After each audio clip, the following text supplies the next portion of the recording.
కేసీఆర్ బయటకు వచ్చిన తెలంగాణ వరకు వస్తే కేసీఆర్ బయటకు వచ్చిన అసలు వస్తుందో రాడో కొంత అప్పుడు ఎముక ఇరిగింది ఇవన్నీ ఉన్నాయి కాబట్టి బట్ వచ్చిన తర్వాత కొంత కాంగ్రెస్ను విమర్శిస్తున్నాడు. కాంగ్రెస్ టీఆర్ఎస్ గెలిచేంత పొజిషన్కి వెళ్తుందా, కాంగ్రెస్ను దెబ్బతీస్తుందా, బీజేపీని దెబ్బతీస్తుందా, ఎట్లా ఉండబోతుంది సార్ ఆయన? తెలంగాణలో జనరల్గా చూస్తే it is advantage BJP. KCR బయటికి రావడం, కేసీఆర్ బయటికి రావడం అయినా లోపల ఉండటమైనా రాకపోయినా ఫస్ట్ అడ్వాంటేజ్ బీజేపీ. ఎట్లా అంటే ఈ పార్టీ వాడు ఆ పార్టీ వాడు కాంగ్రెస్ వాళ్ళు 5 సీట్లు ఆయన గొప్ప చెప్పేశారని వీళ్ళు చెప్తున్నారు. అవును అవును. వాళ్ళేమో బీఆర్ఎస్ వాళ్ళు కవిత కోసం 5 సీట్లు బీజేపీకి ఒప్ప చెప్పేశారండి. వీళ్ళొక 5 సీట్లు ఒప్ప చెప్పి వాళ్ళొక 5 సీట్లు ఒప్ప చెప్పి 10 సీట్లు ఒప్ప చెప్పేశారు. మరి 10 సీట్లు ఈయన 5 ఇచ్చాడు, ఆయన 5 ఇచ్చాడు. మరి వాళ్ళకేమో రేస్లో ఉండాలని లేదు, వీళ్ళకేమో జైల్లో పోవాలని లేదు. కాంగ్రెస్లోనే క్యాండిడేట్లు వీక్ క్యాండిడేట్లను పెట్టి అడ్వాంటేజ్ ఇస్తున్నారు బీజేపీకి అని చెప్తున్నారు. మరి రేవంత్ రెడ్డి కూడా మోడీతోనే ఉండాలని ఉంది.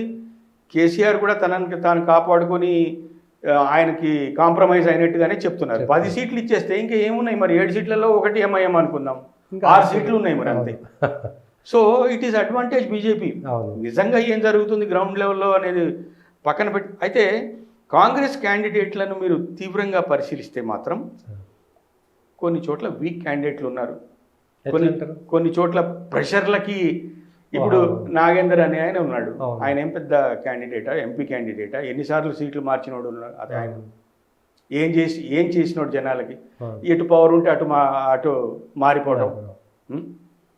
వైఎస్ఆర్ ఉంటే వైఎస్ఆర్తోని పాపం అతనికి పొద్దున ఒక సీటు తీసుకుంటే మళ్ళీ రాత్రి ఒక పార్టీ మారిన సందర్భం ఉంది. గెలిచిన సీటు కూడా వదిలేసి మళ్ళీ ఎలక్షన్లు తెచ్చిన సందర్భం ఆయన చరిత్ర. సో ఆయన ఏం పెద్ద క్యాండిడేట్ అట్లా. ఇప్పుడు ఫర్ ఎగ్జాంపుల్ హరీష్ రావు ఉన్నాడు. ఒక కాన్సెప్ట్ ఫస్ట్ నుంచి మాట్లాడుతున్నది ఏంటి, బీఆర్ఎస్కి మెదక్ పక్క అని చెప్తున్నారు. ఎట్లా పక్క? హరీష్ రావు వల్ల పక్క అని అంటున్నారు. కానీ హరీష్ రావు వల్ల అసలు పక్క కాదు. హరీష్ రావు అయితే పక్క, హరీష్ రావే అభ్యర్థి అయితే పక్క, హరీష్ రావే అభ్యర్థి అయితే పక్క. ఇప్పుడు ఫర్ ఎగ్జాంపుల్ నేను జర్నలిస్ట్, చాలా senior journalist.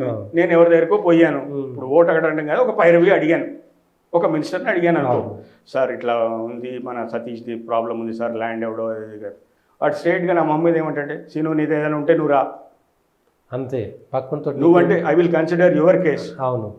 Is your family? No sir my friend. అవన్నీ పెట్టి పట్టించుకోద్దామా, we can not, don't involve, అవన్నీ ఇన్వాల్వ్. నీదేదైనా ప్రాబ్లం ఉంటే నువ్వు రాండి. సేమ్ పద్ధతిలో ఓటర్ కూడా, సార్ మీరు కంటెస్ట్ చేస్తే చెప్పండి, మిమ్మల్ని గెలిపించుకుంటాం మేము. అంతేగాని ఎవరో రాజ్ పుష్ప బిల్డర్స్ వాడు వచ్చి ఇక్కడ మనకి ఊరు పేరు లేనోడు, ఊర్లను ముంచేసినోడు, ఇండ్లు ముంచినోడు, స్థలాలు ముంచి, రియల్ ఎస్టేట్ వాడు అంటే ఏం చేస్తాడు? స్థలాలు లాక్కోవడమే. ఐఏఎస్ ఉండి ఆయన ఎవరికి తెలుసు, ఎవరికి తెలియదు. ఎమ్మెల్సీ అయిన తర్వాత బీఆర్ఎస్ తో మిలాఖత్ అయిన తర్వాత తెలుసు జనాలకి.